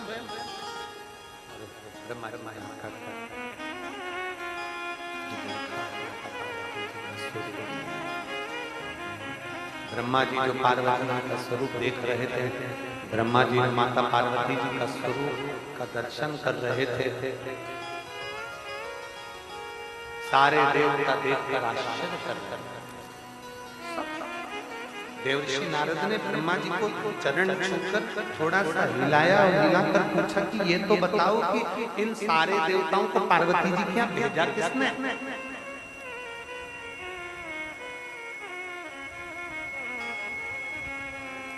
ये सारे तीर्थ, सारे सरोवर, सारे कुंड पार्वती जी क्या आए कैसे? ब्रह्मा जी ने बहुत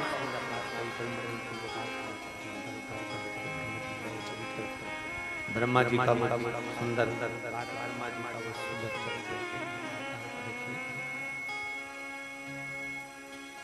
ब्रह्मदेव का वो संवाद आप अपने अंदर उतार कर रखिए। ब्रह्मा जी ने देव ऋषि नारद से कहा, ब्रह्मा जी ने देव ऋषि नारद से ब्रह्मा जी ब्रह्मदेव देव ऋषि नारद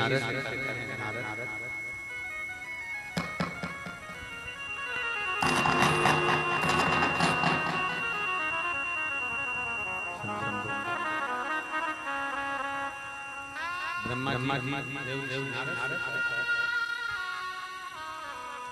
शंभु शरण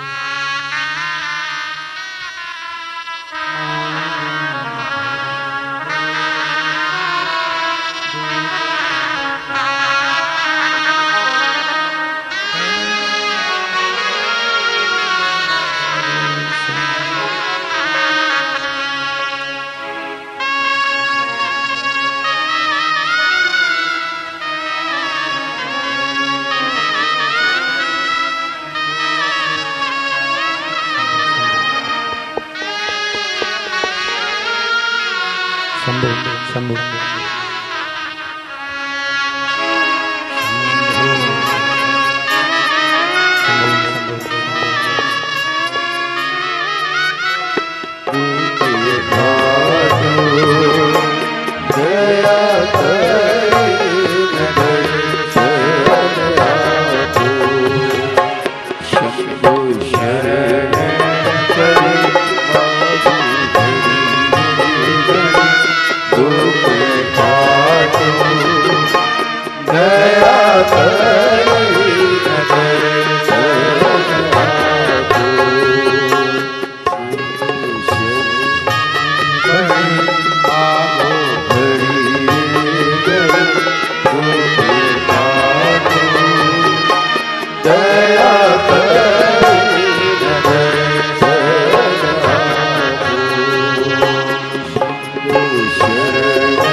ब्रह्मा जी से पूछा गया कि ये इन सारे देवताओं को निमंत्रण दिया तो दिया,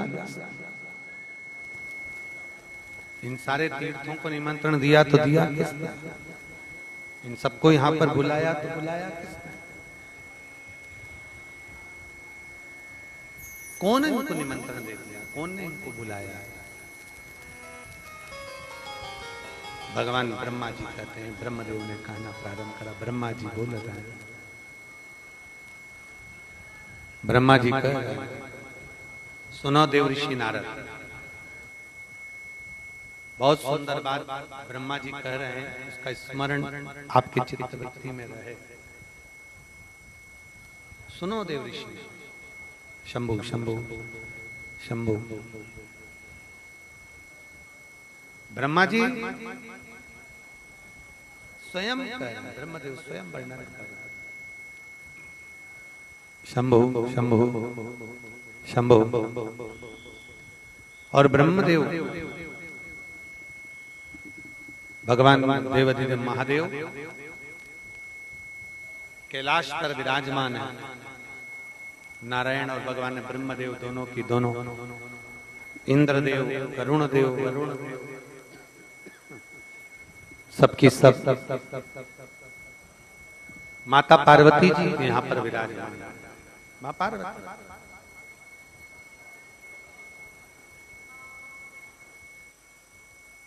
कौन निमंत्रण दे दिया? कौन ने बुला लिया यहाँ पर? कौन? शंभु शंभु शंभु शरणे पड़ी मांगू घड़ी रे घड़ी दुख काटो, दया करीन दर्शन। ओ शंभु शरण बड़ी मांगू दुख काटो, दया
महाराज जी, तुम पूछ रहे हो महाराज, तुम पूछ रहे हो कि ये इन नदियों को, इन सरोवर को, इन बावड़ियों को, इन तालाब को, इन तीर्थों को, इन देवताओं को किसने बुलाया, इन देवताओं को किसने आमंत्रित किया, कौन इनको बुलाया है, कौन ने आमंत्रित किया है, कौन इनको बुला रहा है, किसने आमंत्रित कर दिया, किसने बुला लिया, कौन इनको बुला? शंभु शंभु शंभु शंभु शंभु शंभु शंभु शंभु शंभु शंभु। कौन इनको आमंत्रित कर लिया, कौन ने इनको बुला लिया, कौन है ऐसा? ब्रह्मा जी बोले थे, ब्रह्मदेव ने कहा कि देखिए देवऋषि नारद, इन सब देवताओं को बुलाने वाला, इन सब देवताओं को आमंत्रित करने वाला, बुलाने वाला, इन सब देवताओं को यहाँ बुलाने वाला, इन सब देवताओं को आमंत्रित करने वाला कोई दूसरा नहीं। इनको बुलाने वाला कोई दूसरा नहीं, और कोई इनको बुलाने वाला नहीं है, कोई इनको आमंत्रित करने वाला नहीं है। शंभु शंभु शंभु शंभु शंभु शंभु शरणे पड़े मांगो घड़ी घड़ी दुख काटो, दया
ब्रह्मदेव अपनी भाषा में कहते हैं, सुनो देवऋषि नारद।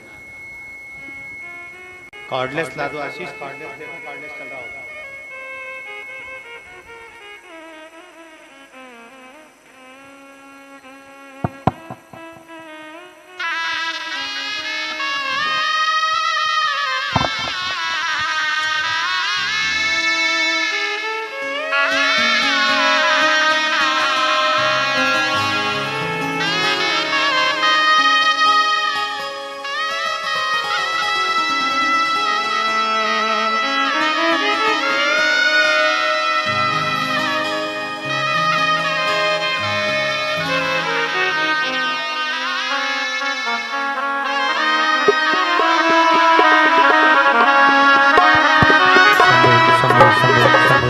शंभु शंभु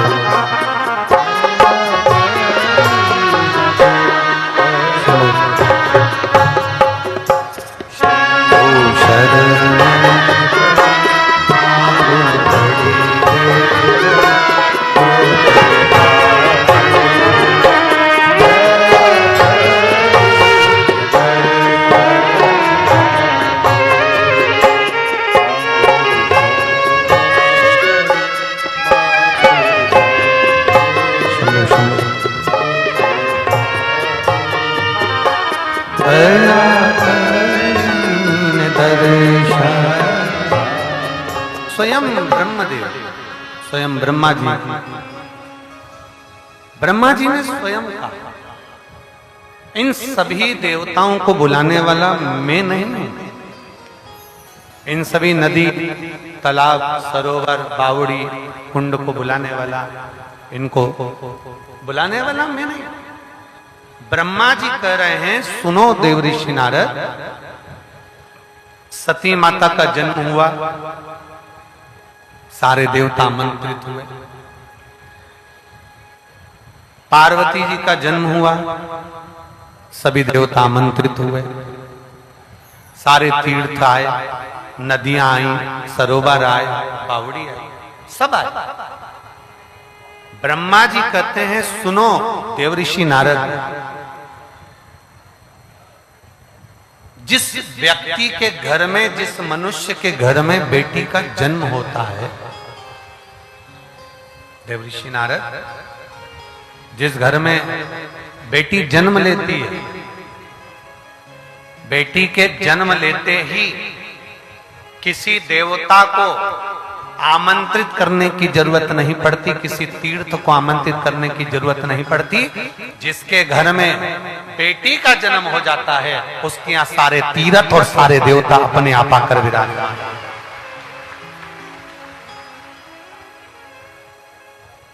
सारे तीर्थ, सारे तीर्थ, सारे देवता वहां आकर विराजमान हो जाते हैं। बुलाने की जरूरत नहीं है, उनको आमंत्रित करने की जरूरत नहीं है, स्वयं देवता।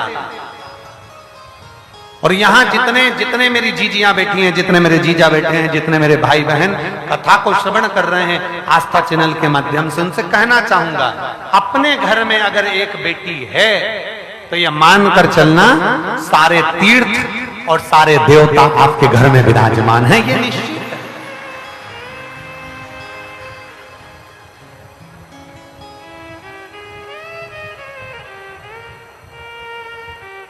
और ध्यान दें,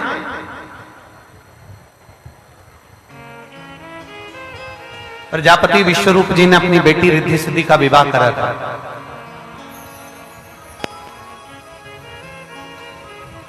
माता लक्ष्मी का विवाह करा था, माता पार्वती जी का विवाह किया गया था, माता सती का विवाह किया गया था। बहुत सुंदर प्रसंग में अपने जीवन में उतारिएगा।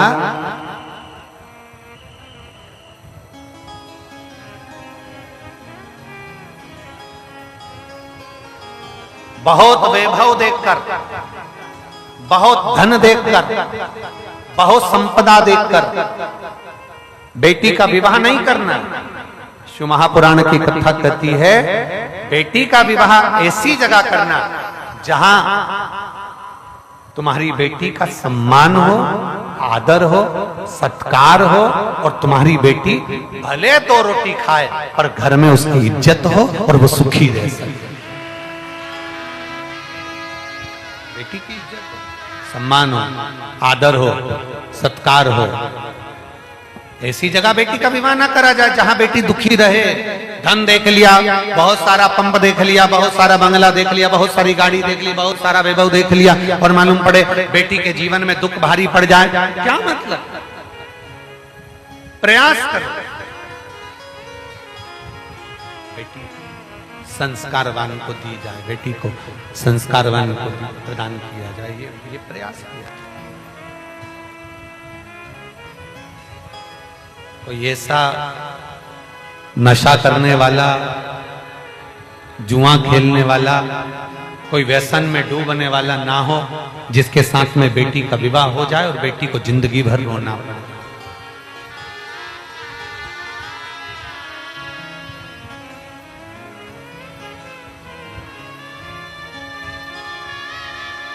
पंडित ऐश्वर्य भार्गव जी से हम चर्चा कर रहे थे, तो उन्होंने हमसे और हमने उनसे एक बात बड़ी अच्छी कही कि आज के जमाने में व्यसन में डूबे हुए व्यक्ति के साथ में लोग लड़की का विवाह करने को तैयार हैं,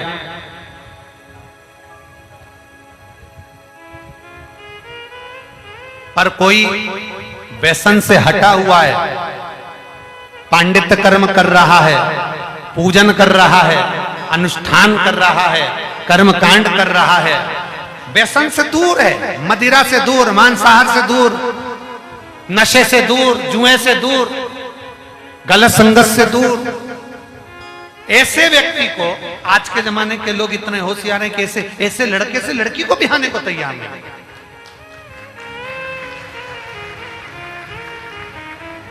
हमारा निवेदन है, अगर आपकी बेटी के लिए कोई अच्छा, ये ना देखा जाए कि धोती पहन रहा है तो कुर्ता पहन रहा है तो गमछा पहन रहा है, ना ना ना, सबसे पहला सुख देखिए कि हमारी बेटी को हम जिसके साथ ब्याह रहे हैं वो कम से कम नशे में तो नहीं डूबा है, हम जिस बेटी को ब्याह रहे हैं कम से कम वो मांसाहार में तो नहीं डूबा है, हम अपनी बेटी को ब्याह रहे हैं तो कम से कम वो जुए वाले जगह पर तो नहीं जा रहा है, हम अपनी बेटी को ब्याह रहे हैं कम से कम वो गलत संगत में तो नहीं पड़ा है। तुम्हें तो गर्व होना चाहिए कि हम हमारी बेटी को ब्याह रहे हैं तो कम से कम एक ब्राह्मण के साथ में जो धोती पहनता हो, शिखा रखता हो, जो कर्म कांड से जुड़ा हुआ हो, भगवत भजन से जुड़ा हुआ हो, इसके साथ बेटी बिहार।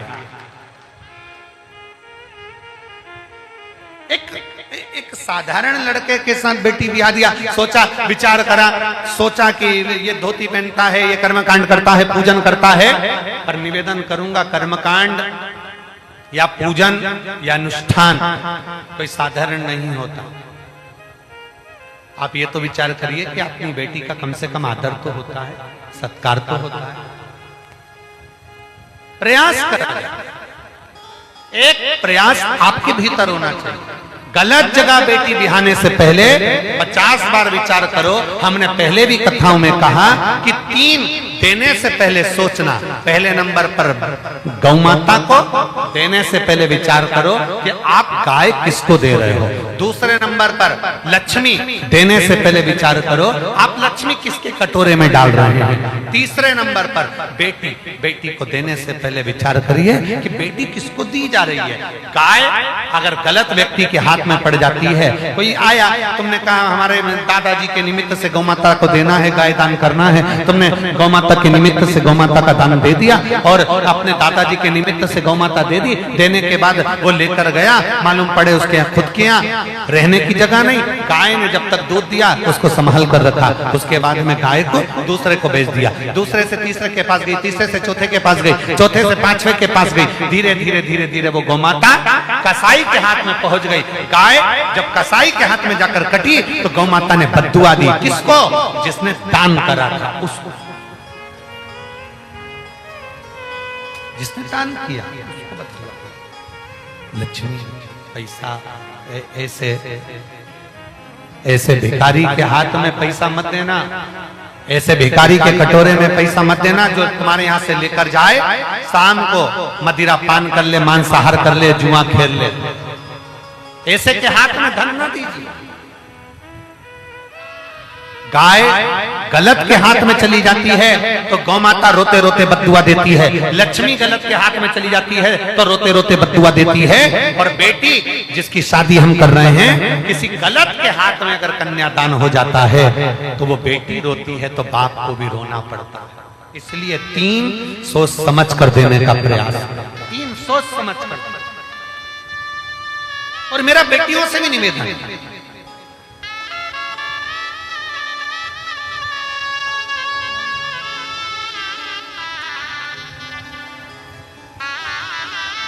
दुनिया के लोग कहते हैं कि बेटा अपने माँ बाप को पार उतार देता है।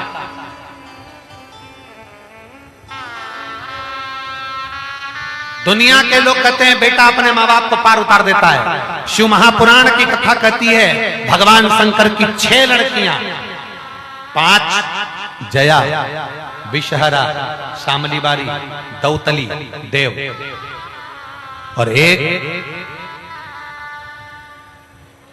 जम के बोलो जरा, अशोक सुंदर। लोग कहते हैं बेटा माँ बाप को पार उतार देता है। शिव महापुराण की कथा कहती है एक अशोक सुंदरी, एक अशोक सुंदरी जिसको शादी करने के लिए, जिसको विवाह करने के लिए ढेर सारे असुर भी आए, देवता भी आए, गंधर्व भी आए, अशोक सुंदरी से विवाह करने के लिए आए। एक अशोक सुंदरी, पर अशोक सुंदरी ने मना कर दिया। अशोक सुंदरी ने कह दिया मेरे पिता और मेरी माता पार्वती जहां मेरा विवाह करना चाहेंगी मैं वहां पर विवाह करूंगी, मैं उनके विपरीत नहीं जा सकती, मैं उनके विपरीत में नहीं जाऊंगी, उनके विपरीत नहीं जाऊंगी। मेरा संपूर्ण विदिशा क्या सारे भारत की बेटियों से निवेदन है, शिव महापुराण की कथा में एक संकल्प करो।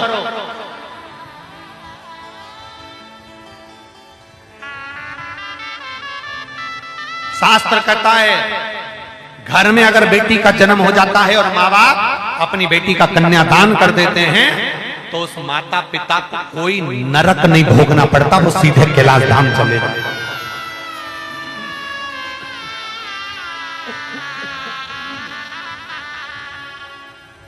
वो सीधे कैलाश धाम की ओर चले जाते हैं,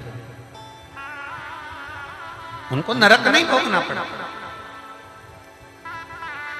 उनको नरक नहीं जाना पड़ा। एक संकल्प लिया गया। मेरी बेटियों से निवेदन है, एक संकल्प आपकी जिंदगी में लीजिए। हम कितने भी अच्छे कॉलेज में पढ़े, हम कितने भी अच्छे स्कूल में पढ़े, हमारे हजारों दोस्त हों, हमारी हजारों सहेलियां हों, हम कितनी भी अच्छी नौकरी करें, कितनी भी अच्छी एजुकेशन हो और कितनी भी अच्छी हमारी जॉब हो, कितनों से भी हम हमारे मित्रता रखें, पर एक बात है, शादी तो मेरे माँ बाप जहां बोलेंगे मैं वहीं करूंगा। ये संकल्प मेरे भीतर। जरा सा बॉडी शादी देखकर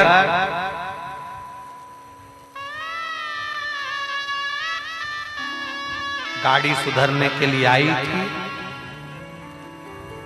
उसमें पेट्रोल पड़ा हुआ था, भुर भुर करके वो गाड़ी तुम्हारे यहाँ ले आया, तुझे बिठाया, थोड़ा सा बॉडी शादी दिखाई, थोड़ा बहलाया, फुसलाया, अपने कब्जे में कर लिया। 10 रुपए की चाउमीन, 20 रुपए का पानी पतासा और 10 रुपए के पेट्रोल में अपनी जिंदगी बर्बाद मत कर लेना मेरी जीजी, अपना जीवन खराब मत कर लेना। एक संकल्प अपने भीतर लेकर चलना, एक संकल्प अपने अंदर लेकर चलना कि मैं अपने माँ बाप को कन्यादान का मौका दूंगी, मैं कभी अपने सनातन धर्म को छोड़कर दूसरे धर्म में कभी नहीं जाऊंगा।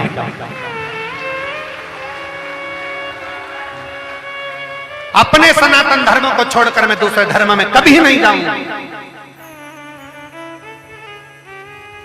अपनी पत्तल में रखी गुलाब जामुन अच्छी लगती है मेरी बेटियों, वो गुलाब जामुन अगर झूठन में पड़ी है ना तो भले वो देसी घी की भी हो ना, पड़ी रहने निकल कर चले जाए।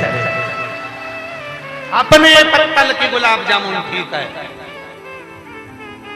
पर अपना सनातन धर्म छोड़कर मैं दूसरे धर्म में कभी नहीं गया, कभी नहीं, कभी। अपने धर्म का गौरव बढ़ाएं, अपने धर्म की ओर अग्रसर हो, क्यों दूसरे के धर्म की ओर। और मत बुरे कर्म कर वरना पछताएगा, भगवान की आंखों से तू बच नहीं पाएगा, तू बच नहीं पाएगा। अरे ओ अज्ञानी मत करना दान।